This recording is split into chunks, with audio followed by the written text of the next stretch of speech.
Hi guys, অনেক দিন হলো তোমাদের সাথে কোনো ভিডিও শেয়ার করা হয় না। তার একটাই কারণ, সেটা হলো এই সোশ্যাল মিডিয়ার ওপর থেকে আমার ভক্তি উঠে গেছে। আজকাল মানুষের আর রুচিশীল কোনো ভদ্র সভ্য ভিডিও দেখতে একদমই ভালো লাগে না। ভিডিওতে ভিউজ আনার জন্য হয় তোমার বাড়িতে অশান্তি করতে হবে এবং সেটা নির্লজ্জের মতো সোশ্যাল মিডিয়ায় আনতে হবে, আর নয়তো নোংরামি করে বড় হতে হবে। আর এই দুটোর মধ্যে একটাও আমার দ্বারা অন্তত হবে না। দেখেই আর কি ভীষণ ভেঙে পড়ি। তো যাই হোক, সেদিন সকালে উঠে আমি শ্যাম্পু করেছিলাম, আর তারপরে রোদে বসে মার সাথে গল্প করতে করতে চুলটাও শুকিয়ে নিলাম। গরম পড়তে পারেনি, এদিকে আমাদের আখের রস খাওয়া শুরু।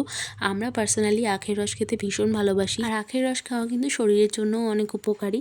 কিছুদিন ধরে ভীষণভাবে হেলদি খাওয়ার চেষ্টা করছি। তেমন দেখতেই পাচ্ছ, খিদে পেলে আমি এক গাদা ফল নিয়ে বসছি, আর ঢং করে আঙুর খেতে গিয়ে লাগিয়েছি আমি ঠোঁটে কামড়। সব সময় বেশি পাকামো করতে গিয়ে, বেশি ঢং করতে গিয়ে আমার এসবই হয়।